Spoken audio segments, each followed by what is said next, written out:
Varejo, você tem o quê? Ninguém quer investir em uma empresa onde o sócio não quer estar lá. Tem um certo cuidado porque às vezes o mercado precifica antes e quando a coisa efetivamente acontece, realiza.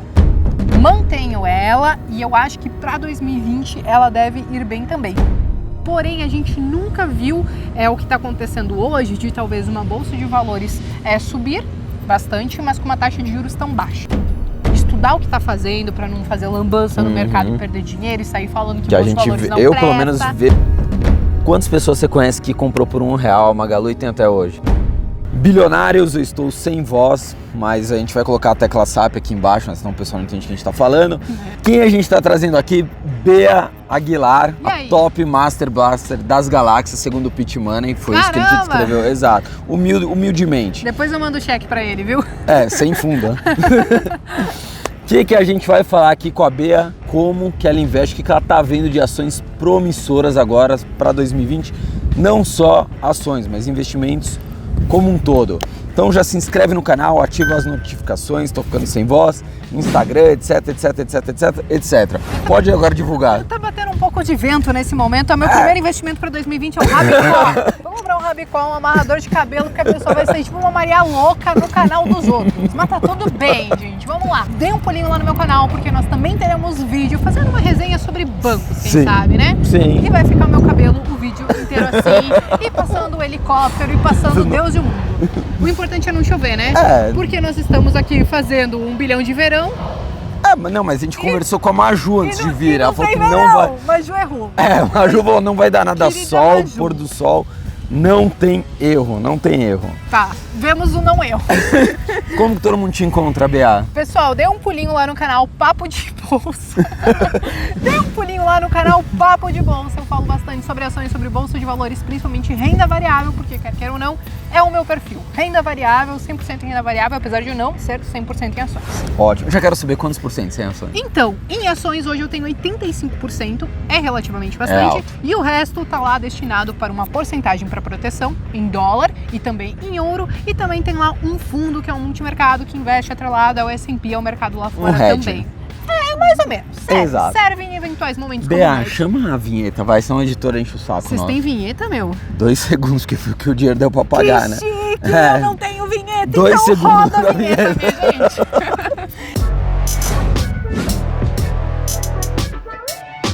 E aí, meu? Vambora, vamos começar.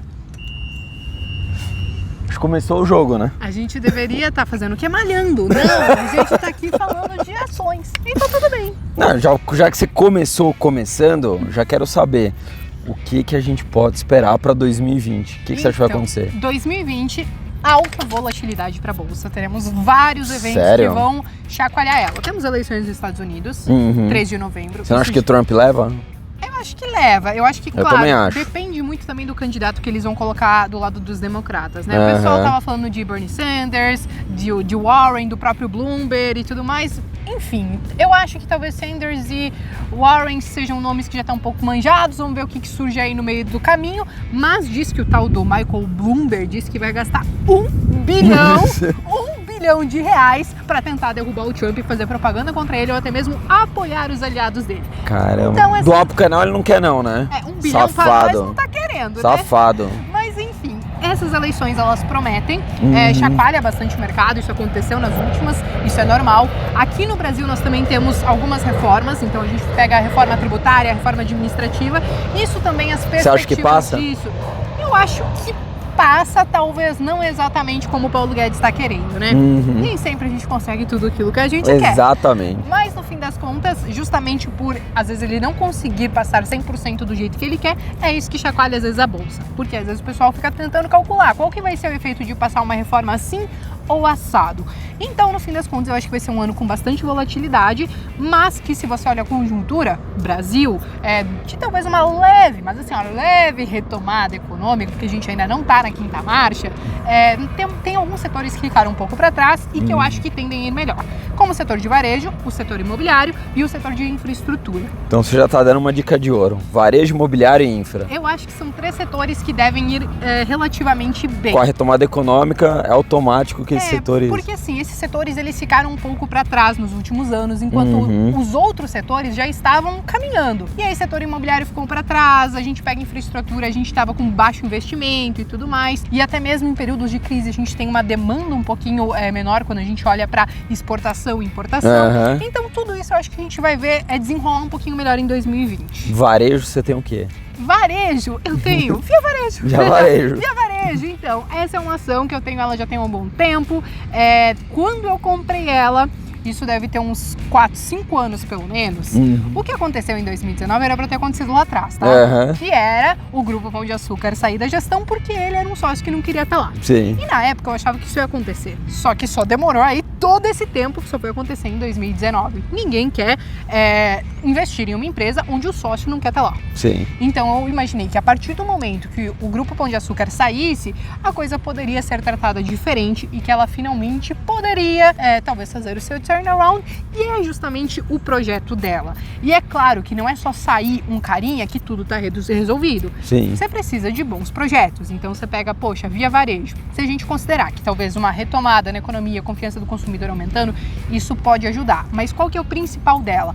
Ela estava entregando prejuízos, endividada e tudo mais, porque frente à concorrente dela, ela estava num limbo tecnológico que ela não conseguia bater de frente. Chegava Black Friday, o site da queridinha caía. Sim. E aí no período que você mais tem que faturar, você não consegue faturar, porque você tá com o seu site fora do ar. Vou te contar uma coisa, eu gosto muito da economia real, né? Eu vou nos lugares para ver como é que tá o movimento. O que tá rolando. E eu tava para viajar, enfim, fora do país. Chique. Não, lá pro Vale do Silício, mas foi num convite pelo canal, foi a trabalho mesmo. Até gravei uma série de lá. E aí eu comprei umas meias, enfim. Eu viajei, não chegou quando eu voltei de viagem que chegou. Falei, com essa logística, vai dar certo sabe nunca. Quando que a Via Varejo vai dar certo? Mas nunca. Aí eu tava no litoral norte de São Paulo, que é um lugar, vamos dizer assim, com uma logística mais complicada, né? Não é Santos. Sim.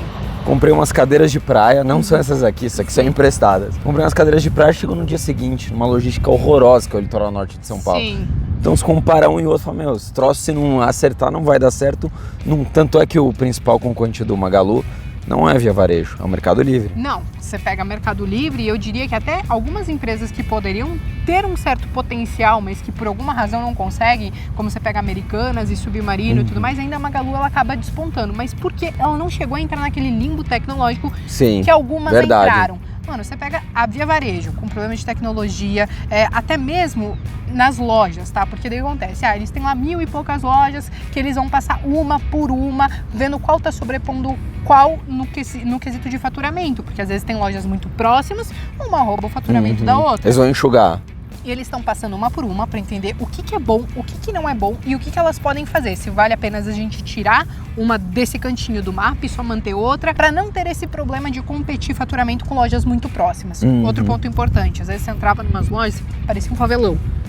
Ainda tem essas lojas. Então, e eles estão nessa lida aí de tentar melhorar essa questão da marca, da aparência da loja e tudo mais, que é um ponto positivo. É claro que isso não acontece do dia pra noite. A empresa ficou muito tempo operando mal, com prejuízo. Mas eles estão roubando mais. Um mega time do Magalu, sabia? E fizeram justamente isso, porque eles eram, essa abençoada aqui deu certo. É o benchmark, certo. Né? O que eu posso fazer e fazer refletir na minha empresa, né, para conseguir talvez competir e tentar ter um pouquinho mais de market share nesse mercado do varejo, principalmente e-commerce. Então, são alguns pontos importantes desses projetos que eu acho que agora a família Klein está conseguindo focar bastante, além de, claro, eles terem feito um banco digital para tentar incentivar o consumo dos seus clientes e tentar fazer a roda girar. Quer queira ou não, hoje quase tudo está virando fintech, né?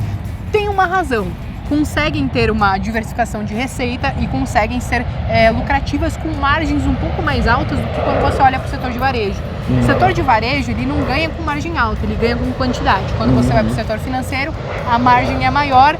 É claro que a quantidade importa, mas a margem ela já te dá um fôlego maior. Então você tem Via Varejo. Tem. E acho que ainda vai subir. Eu vou manter ela na minha carteira. Eu digo assim, ela já teve um grande upside. Isso antes mesmo de entregar todos os resultados que as pessoas estão esperando. Coisas que podem acontecer. Todo mundo precificou antes. comprou antes, fez ela dar uma porrada de 100 e poucos % na bolsa de valores. Quando ela finalmente entrega um turnaround, aí a galera já começa a desovar e falar Sobe assim, no não, boato. O mercado precifica antes. Sim. Então eu diria assim, continuo com ela na carteira, mas eu entendo que quem tá chegando aí, Rubinho Barrichello, meio atrasado, tem um certo cuidado, porque às vezes o mercado precifica antes e quando a coisa efetivamente acontece, realiza. É isso. Então, mas você já deu uma dica aqui do que você tem na carteira e talvez possa performar. Sim. Outro setor promissor que você tem na sua carteira? Então, eu tenho o Santos Brasil, que ele está justamente no setor de infra, que é um setor que eu acho que ele deve ir bem para esse ano de 2020. Como eu falei, por muito tempo a gente ficou com pouco investimento e, inclusive, talvez com esse aumento ou confiança do consumidor e tudo mais, essa parte de infra, de transporte e tudo mais, tende a ter uma demanda maior também. Então, o Santos Brasil é uma small cap que eu coloquei na minha carteira, mantenho ela e eu acho que para 2020 ela deve ir bem também. Não somente ela, existem outras empresas, quando você olha para o setor de logística... O Pitch adora, né? Então, que podem performar bem Vocês também. combinaram ou não? Não, então, a cabeça é parecida, entendeu? Seus pais são sócios? Então, as estratégias são muito parecidas, né? Tem algumas coisinhas que mudam ali, enfim, mas a cabeça é parecida. Eu acho que o que a gente acaba olhando para o mercado, por ter uma filosofia parecida, converge nisso. Tá, de mercado imobiliário você tem algo ou não? Então, eu invisto pouco em fundos imobiliários, mas eu acho que fundos imobiliários para 2020, principalmente os que estão atrelados a varejo, como fundos imobiliários de shopping, tendem a ir melhor, tendem a ter um yield um pouquinho melhor, porque muitas vezes a vacância ela diminui, as empresas se sentem mais confiantes. E o consumidor também, né? O índice de confiança do consumidor tá lá em cima, claro, né? Que faz... Acho que bateu um recorde, se eu não me engano, uns meses atrás. Bateu, acho que é o índice mais alto desde começar a medir. Enfim, o pessoal tá animado, tá achando... E aí você pega que talvez os lojistas e as empresas se animem mais a ocuparem espaços em shoppings e tentar crescer talvez nessa retomada econômica, né? Muita gente acha que Brasil é voo de galinha, que a gente fala de retomada econômica e daqui a pouco, né, já dá uma baixada. Se acontecer isso, a gente já está acostumado. Mas somos 210 milhões de habitantes. Então, mas não somente isso. Se acontecer voo de galinha, tudo bem, a gente já viu isso várias vezes. Porém, a gente nunca viu o que está acontecendo hoje, de talvez uma bolsa de valores subir bastante, mas com uma taxa de juros tão baixa. Então, quando você olha para uma bolsa de valores e uma taxa de juros baixa que a gente não está acostumado, eu ainda acho que a nossa bolsa de valores tem muito potencial para crescer, porque a história do dinheiro fácil na renda fixa já não é mais tão fácil assim. Sim. Então, as pessoas têm que começar a tomar um pouquinho mais de risco, aprender mais sobre bolsa de valores, estudar o que está fazendo para não fazer lambança no mercado, perder dinheiro e sair falando que bolsa de valores não eu, presta. pelo menos, vejo isso nos comentários absurdamente. Todo mundo querendo dar a grande porrada da vida em uma ação. Então, essa de querer dar a grande porrada é um perigo. E isso, inclusive, eu postei isso no meu Twitter esses dias, que a galera se acostuma com esse bull market de tipo, olha, é muito fácil eu fazer minha carteira rentabilizar 30%, 40%. 30%, 40% e o Buffett só vai lá e rentabiliza 20% ao ano. Eu tô ganhando dele, mas eu sou uma gênia. E aí o bull market faz isso com as pessoas e com os investidores. Só que elas não entendem que nós teremos bear market, teremos períodos de crise e que essa rentabilidade talvez ela não se sustenta. Como essa rentabilidade não se sustenta, o que o pessoal faz? Então eu vou começar a tomar uns riscos aí muito loucos para tentar ainda assim conseguir 30%. O cara juntou 2 mil, como é que eu multiplico? Qual a nova Magalu? Isso, e aí o cara vai lá e assume um risco desproporcional que ele poderia, porque ele quer ainda continuar porrando 20%, 30% e vai lá e perde tudo. Aliás, queria saber, você que está dentro do mercado forte, quantas pessoas você conhece que comprou por R$1 a Magalu e tem até hoje? Então, eu acho que talvez eu conheça uma. O Breda. O Breda. Ponto, que isso. Que é categórico em falar e que é quase impossível ter uma nova Magalu. Não, e não somente isso, é quase impossível uma pessoa comprar a R$1 e segurar todo esse Exato, tempo. concordo. Tipo assim, poxa, você vai ver lá um negócio porrando 1.000, 2.000%, você pensa, meu Deus do céu, eu vou zerar. Vou realizar. Aí volte tudo contra mim Sim. e tudo mais. Então, são duas coisas difíceis. Você achar uma Magazine Luiza e você realmente surfar toda essa onda de alta de Magazine Luiza. Já que você está falando de bolsa, eu quero falar sobre B3 empresa. B3. Tem aí a CVM se movimentando, acho que é uma direção do governo Guedes. vamos abrir o mercado em todos os sentidos, Sim. inclusive na bolsa. Concorrência. E acho que a bolsa tá essa mexida de taxas, acho que já tem alguma coisa ali a ver. O que você acha? Pode impactar vindo uma concorrência forte ou não? O que eu acho é assim, o pessoal tem medo de concorrência. E eu acho que a concorrência, ela é maravilhosa, porque ela tira as empresas daquele comodismo e faz elas se mexerem para tentar entregar algo melhor e continuar sendo competitiva.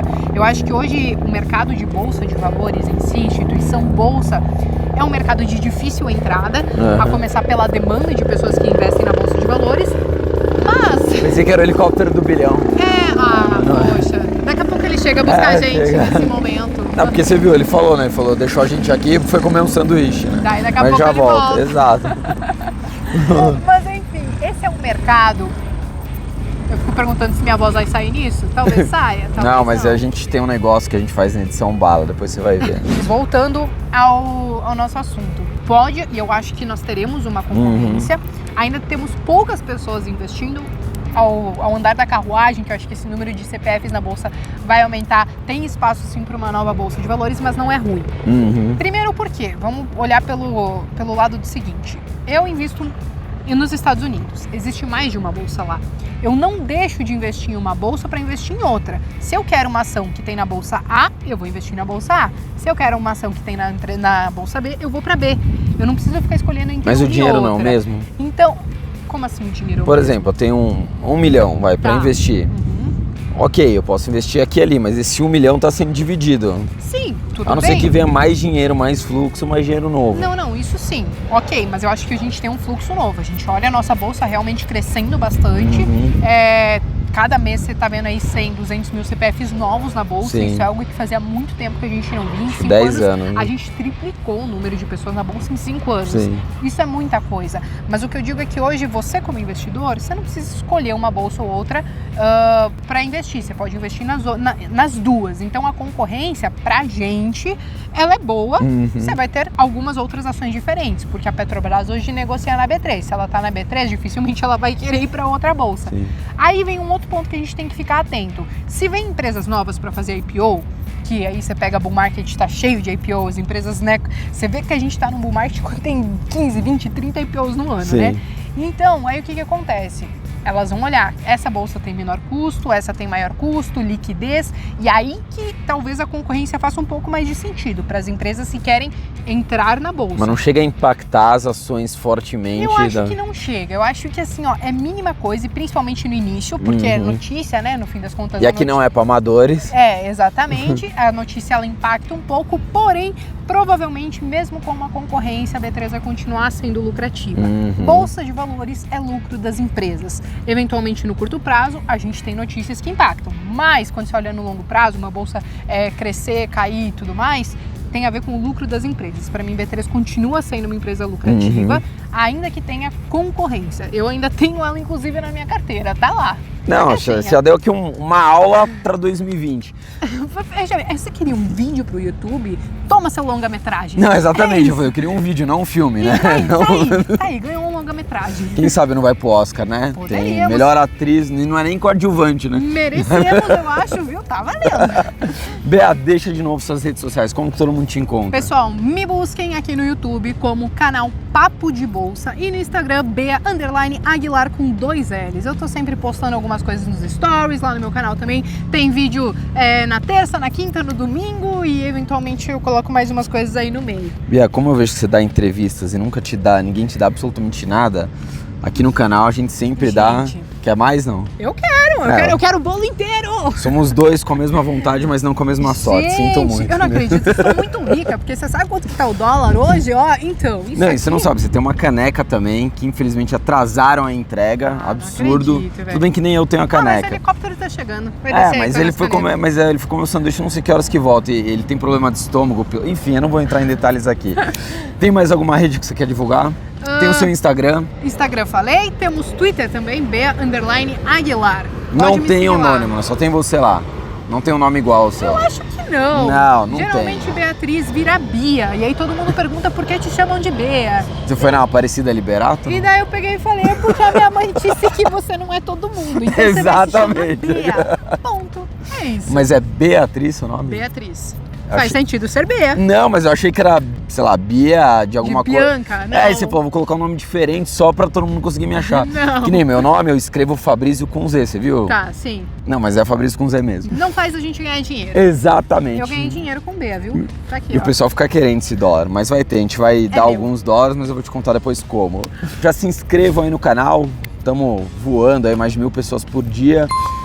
Que mais? Comenta, compartilha, haters, dependendo do hater é bem-vindo. Se seu comentário não agregar nada pro canal, beijo, tchau, você vai ser bloqueado. A gente tá no Instagram, a gente tá no Facebook, a gente tá no Orkut, Sala de Bate-Papo UOL, Orkut, ICQ, mano. sim, Bate-papo estamos absolutamente UOL, em Terra, tudo. Sala maiores de 18 anos. É isso. A Bia é engraçado. Mas tinha essa sala. Tinha 18 mais. Então, eu tinha 14, mas eu queria entrar na sala de 18 mais, entendeu? Bia, você é uma mulher casada, sossega. Que mais? Tem o nosso curso, 100 dívidas em 7 dias, se você estiver endividado, quer investir em bolsa, você não pode, primeiro saia das dívidas. Tá o link aqui embaixo. E o nosso grupo do Telegram, por lá que você fica sabendo de tudo antes de todo mundo. Obrigado, Bia, de coração. Gente, obrigada a vocês e desculpa qualquer coisa. Beijo, tchau. Bilionários, depois de 3 meses, a gente está lançando o nosso curso 100 dívidas em 7 dias. A gente recebeu dezenas e dezenas de pedidos de pessoas endividadas que vivem recebendo ligações o tempo todo, de gente cobrando, cartinha de cobrança, estão com o nome sujo, não conseguem guardar dinheiro nenhum por mês. São pessoas que parcelam absolutamente tudo, não consegue pagar nada à vista, um comportamento péssimo. Então o que tem no nosso curso? Primeira coisa, a gente precisa se enxergar. Como que a gente faz para enxergar a nossa vida financeira? O que está acontecendo? Como que faz para a gente mudar o nosso mindset? Dívida tem muito mais a ver com comportamento do que com dinheiro. Dá para você não ter dívidas ganhando exatamente o que você ganha. Outra coisa, pô Fabrício, mas eu tô completamente endividado. Tem como eu pagar menos juros com a dívida que eu já tenho? Tem como você pagar menos juros. A gente ensina isso em uma das aulas. São 7 aulas, você vai ver uma aula por dia. E logo na primeira aula, você já começa a colocar as coisas em prática. Não é um curso que você vai colocar em prática depois da última aula, não. Logo na primeira aula, você já começa a colocar em prática. Outra coisa que a gente ensina, às vezes você precisa ganhar mais dinheiro. Então se você já tem um emprego ali, você já ganha uma graninha, como que você faz para ganhar mais dinheiro? Pô Fabrício, tem como? Tem como você ganhar uma renda extra? Sim, a gente dá todas as ferramentas, todo passo a passo. Outra coisa que a gente dá para você que vai fazer o curso, uma planilha extremamente simples de mexer, para você ter absolutamente todos os seus controles de gasto. Não vai mais ter que falar, não, mas eu não sei onde eu tô gastando dinheiro. Não vai mais existir isso. A gente fez uma planilha muito simples. A minha mãe consegue mexer na planilha. Você fala assim, mas eu não entendo nada de planilha. Não precisa entender nada. Outra coisa, a gente dá várias ferramentas tecnológicas também para você controlar os seus gastos no dia a dia. Se você não conseguir controlar os seus gastos, você não vai sair das dívidas. A gente explica isso, tem uma aula no curso só falando disso, o que existe de ultra tecnologia para você controlar os seus gastos. Outra coisa que provavelmente você não sabe, às vezes você consegue levar a sua dívida de uma instituição financeira para outra, pagando uma parcela muito menor do que você estava pagando nessa. Como que eu faço isso, Fabrício? A gente explica no nosso curso. A gente fez um curso extremamente prático, com coisas que você consegue começar a utilizar no primeiro dia de aula. Não é que você vai ter que esperar 7 dias para começar a organizar a sua vida financeira, não. Logo na primeira aula, você já vai conseguir colocar as coisas em práticas e ver evolução. Você já vai começar a melhorar a sua autoestima. Se você quiser fazer agora, dá para você começar agora o nosso curso. O link está aqui na descrição do vídeo. Não tem um link logo abaixo aqui do vídeo? Então é só você clicar nesse link e começar hoje a fazer. Se você tiver alguma dúvida, vai mandando pra gente, manda por e-mail, manda aqui uma dúvida pelo próprio YouTube e a gente vai trocando figurinha. Qual que é a nossa ideia? Trazer você pro nosso clube de bilionários. A gente tem um clube nosso que fala sobre investimentos, independência financeira, aposentadoria, quando que eu posso começar a parar de trabalhar. Só que para isso, a primeira coisa que você tem que fazer é saia das dívidas. A gente tem que transformar você de um endividado para um investidor. E pode ter certeza que não é tão difícil como você achava que era. Fechado, bilionários? Tem todas as informações no link aqui embaixo, é só você clicar. Lá a gente explica o que vai ter aula por aula. Fui, tchau, bora investir!